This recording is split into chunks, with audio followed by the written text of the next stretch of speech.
Hey, welcome to my talk.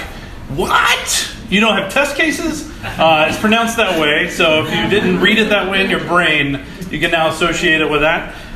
This talk was inspired by me going to a conference and someone responding to me that way, because I told them, what do you use to manage your test data or your test cases? And I'm like, we don't have them. And they were like, what? So here we are. Thanks for joining me along for the ride. So first off, question time. Raise your hand if you currently manage any set of test cases.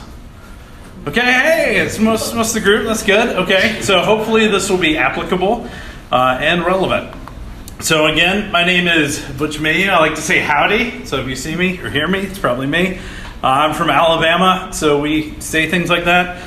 I'm a liberal arts major, social work. My first 5 years in career was in a technical support role. And I originally thought quality assurance was boring because I thought it was all about test cases and getting a list of 300 items handed to you to go through and check. And that just didn't sound like fun to me. So I actually stayed away from it. But in my technical support career, I introduced new features and new ideas to the customers or the company I was working for. So we implemented them. I tested them. I found bugs. So I started testing without being like a QA engineer or a tester. That was not my title. So I later learned that testing was not boring. I had a friend join a team. They did exploratory testing. And I was like, how can you have fun? He's like, no, this is great. We get to do exploratory testing. And ever since then, I joined that team as quickly as I could. I literally got hired within a month after having that conversation. And fast forward, here I am now, sharing some, hopefully, information that's helpful to you guys. So a little bit about my journey. Like I said, I thought testing or QA was a boring job. I didn't want anything to do with it. That was up until the year of the grumpy cat when it became popular on the internet. I became a tester. But just to give you some caution, some caveats here. Context is king, right? Everything I share here, you're not going to be able to apply specifically to your company, to your organization, to your teams. It may not make sense, but it may. So what I would challenge each and every one of you guys to do, guys and gals, is to think through things. Open your mind, challenge your ideas, and see if there are ways you can make your life better, your team's life better, and hopefully find the bigger issues than maybe your test cases will find. So, also context, my industry is a health and wellness fitness billing system. So if we double charge a credit card, people's lives aren't on the line. So we are on that risk level. So we're not on airplane software or medical software. So just keep that in mind. But there's, I think, still some things that you'll be able to take away.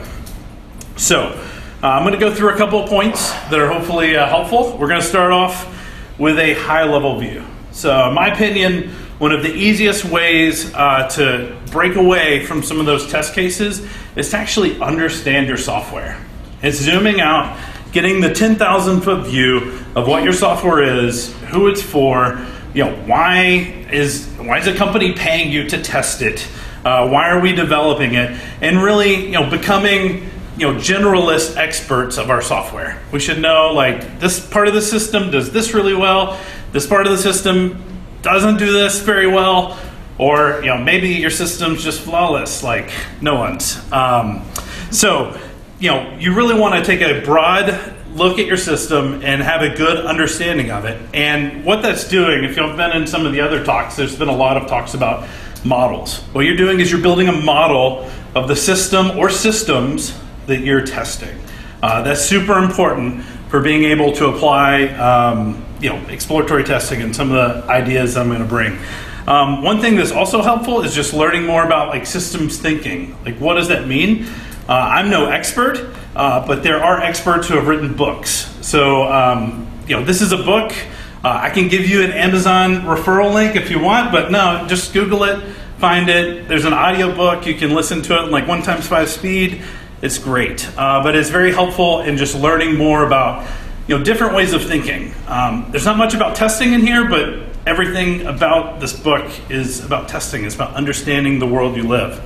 So, learn more about systems thinking to actually understand, to gain that high-level understanding of the software you're testing. All right. So, point 1. Y'all got that? Yes. All right, cool. Need some energy. Here we go. All right, so here's like another way. So risk-based exploratory testing. So you've probably heard of exploratory testing, right? Exploratory testing, okay? You want to explore the system. We're at this Agile testing days thing. We do a lot of that. So we're gonna do an exercise. Who likes exercises? Y'all like it? Okay, yeah, let's do it. All right, so find the bug in this image. Just kind of give me a head nod once you've found it. So, all right. So everybody's kind of got a good idea. Okay. So somebody said something. I said too many fingers. Too many fingers. Okay, yeah, right? How many fingers we got? Well, a thumb. We're going to count that as a finger, right? So 6 fingers, right? Maybe it's not that. Maybe, it just doesn't have enough knuckles.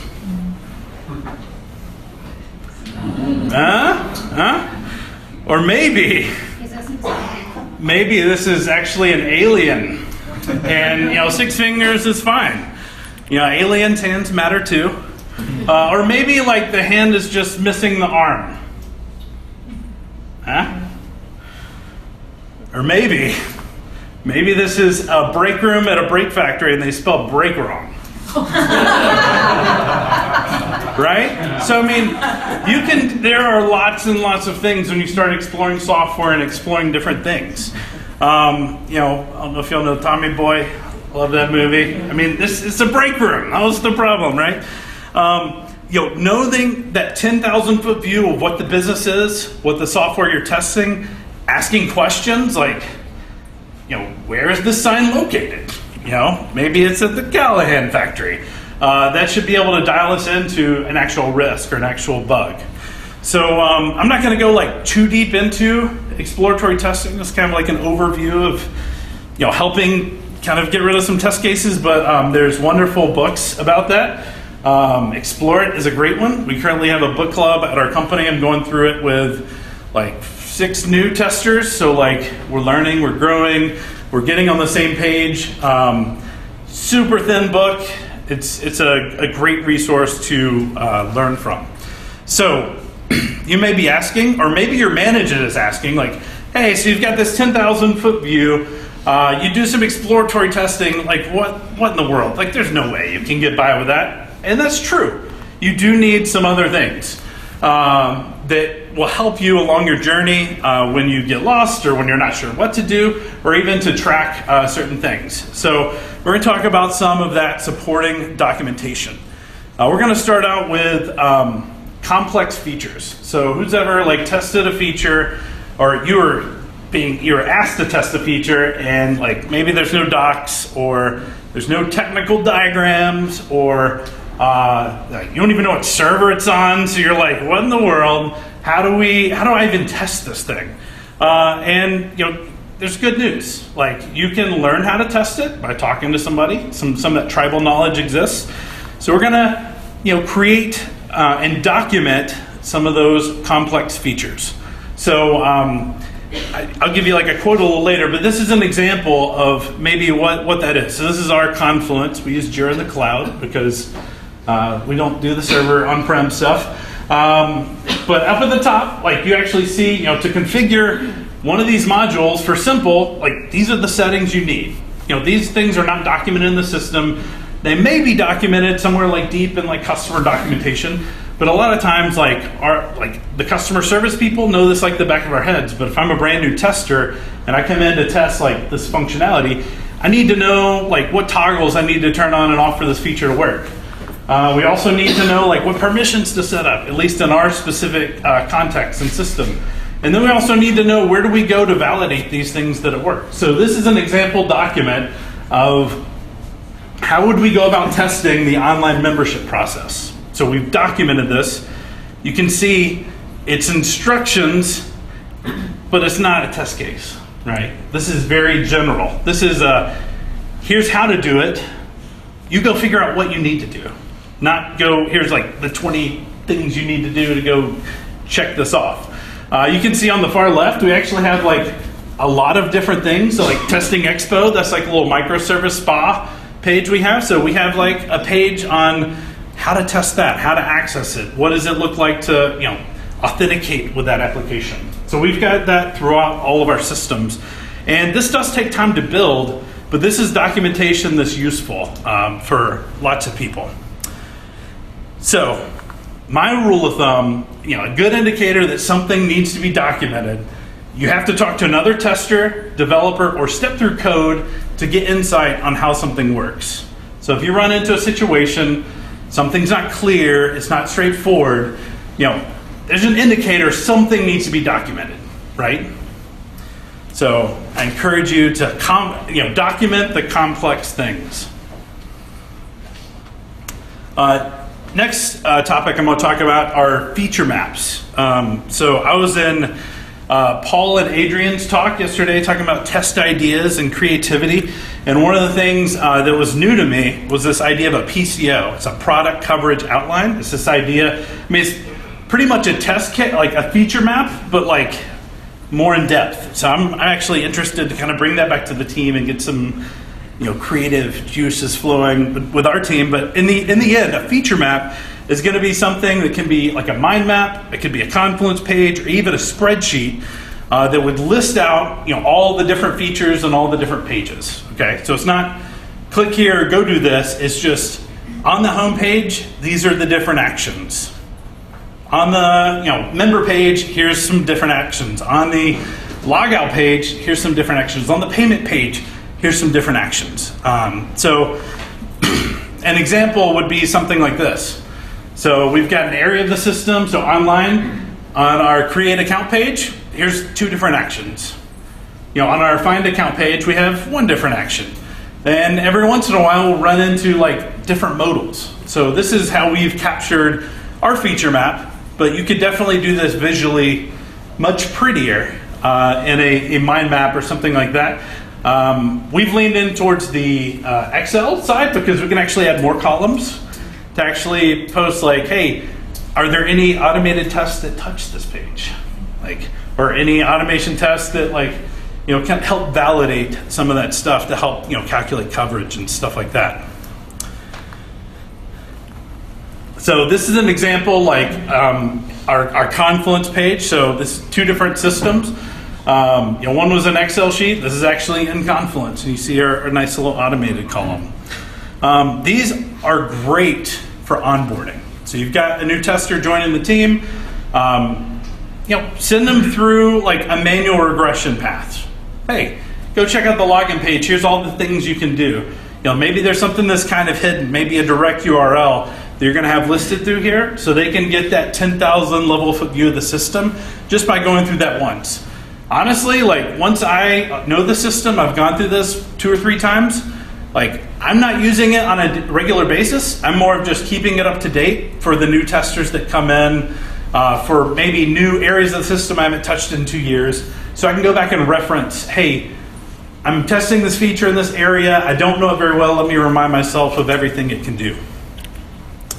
It's also great for just a high-level view in the features on the automation side. So another thing that is super important, kind of like a feature map, but more, we're going to put a little more detail around it, are critical paths. So this may not be, here's a page with everything on it, but this is going to be specific things like what are all the different fee types in our system? That was very important to us. We have 22 or so fees.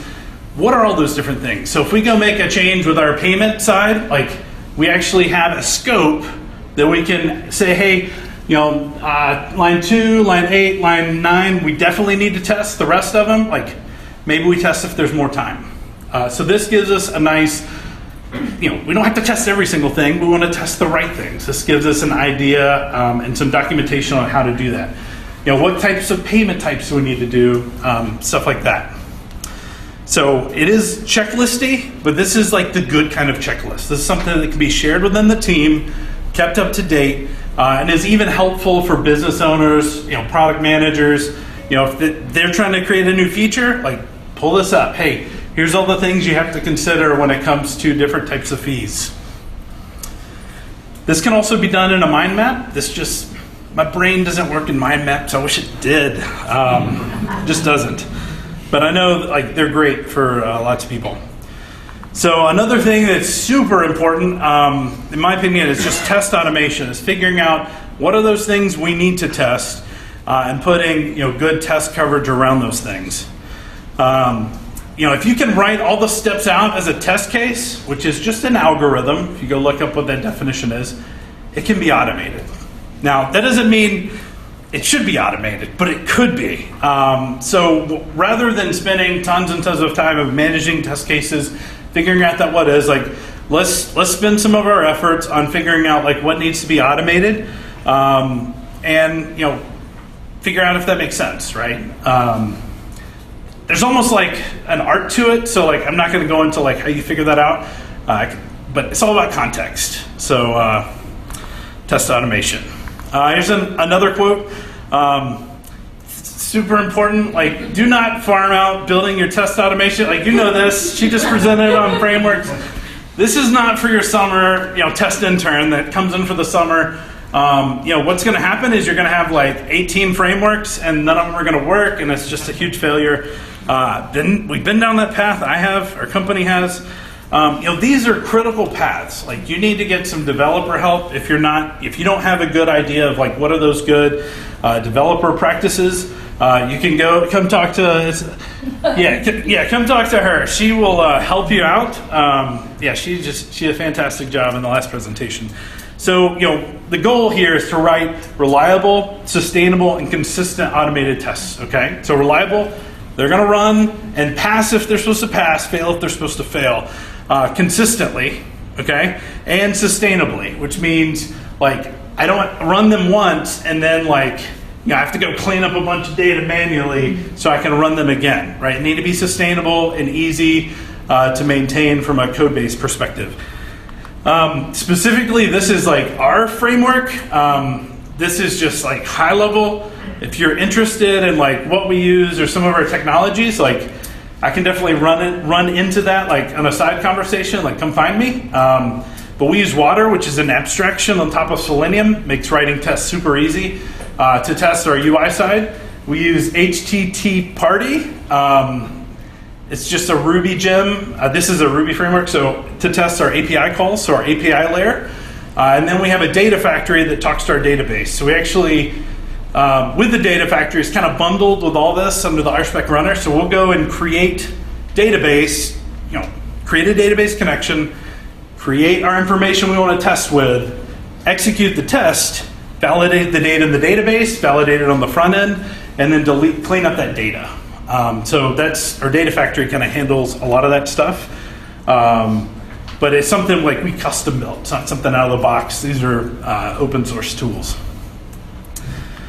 So some of y'all might argue with me. Automated testing is better than manual testing. That is totally true in certain contexts. It's also true that manual testing is better than automated testing in certain contexts. So, right, it's really all about picking the right tool for the right problem, right? This might work. It's going to be really difficult and really painful. Probably the one on the left is going to work better than the one on the right, right? So it's all about having the right tool, for the right problem. So automation, super important. Getting down to the nitty gritty. So we talked about exploratory testing. How do you manage that? How do you track that? How do you make management happy to say hey, we've done all these things? Using test sessions and charters. So there are different Jira tools and plugins or documents that you can use to track what you've tested. And by a test session, when I say test session or charter, this is really uninterrupted period of time spent testing. Ideally, 30 minutes to an hour, and each session you're focusing in on, this is a risk I want to test. This is a risk I want to execute on, and you're just doing exploratory testing at that time. You're thinking through how risky is this? What happens when I do this? What happens when I do that? And then reporting that and creating those sessions. I'm not going to like be like advertisement, but if you're curious on what I use in Jira, it's very helpful. Come to me afterwards. But it's a plugin. It's paid. It is what it is, though. We also do targeted regression. So you may ask, like, all right, so you ditched your test cases. You're on to exploratory testing. Well, what about regression? Well, first off, like our automation's hopefully going to help us with that. But we still have changes that could be risky, and maybe when the change in this branch and the change in this branch get merged in together, like maybe somebody broke somebody else's code. So we still do targeted regression in like a staging type environment before we go to production, but it's targeted. So we're not spending a month. It used to really take a whole sprint, one tester to regress our entire system. We're releasing like our releases are every 2 weeks. Or every day, if it's just like a bug fix. So we are like, we can't do that anymore. That's not the world we live in. So rather than regressing the whole system, we're going to hope we have good automation. We're going to know what areas of the system that automation covers. And then we're going to augment that with targeted regression. So this is going to look like, I have this ticket that's about to be released. I'm going to go check it real quick in a testing environment. I've hopefully done all of my logical testing in a testing environment. Once that's integrated, I'm just going to do a sanity check, happy path test, make sure it's there, run through it, and kind of move it through the gates. So with this, so when you find a bug, in regression, this is a question I have my team ask. Do these changes have the potential to make the software worse? Right? So this could be when you're thinking about what to test. This could also be if I found a bug that's maybe existing in a staging environment, like, hey, it's actually already in production. Are we making the software worse? If the answer is yes, we should fix it. If the answer is no, if that bug's in production, like we can't hold up the release for a day, or 2 days or 3 days. We're going to ship it on, and we're going to try to address that bug as quickly as we can for the next release. That's been our approach. So, in conclusion, this is how I feel. I know it's hard, right? In the real world, in regulated environments, it can be difficult. And I would say, actually don't hate test cases. Hopefully I don't come across that way. I would never, tell somebody, hey, use test cases, your work is worthless. It's actually not. I just think there's more efficient ways to do testing than using test cases. And I would also, that being said, open your mind, challenge your beliefs on what you've seen, what you've heard. Challenge me. I'm wrong. I'm wrong all the time. And if there are any takeaways, apply them back home. When you go back home to your teams, apply them. Maybe challenge their beliefs. Maybe challenge your manager or your director's beliefs. You should not get in trouble for that. So, thank you all. I do want to specifically thank Speakeasy and Tringdig and TechWell and just the whole Agile Testing Days team. You helped me with the clicker. Thank you so much. Yeah. So it's So don't forget to rate. And I probably don't have time for questions, but if you have questions, come find me in the hallway. Cool.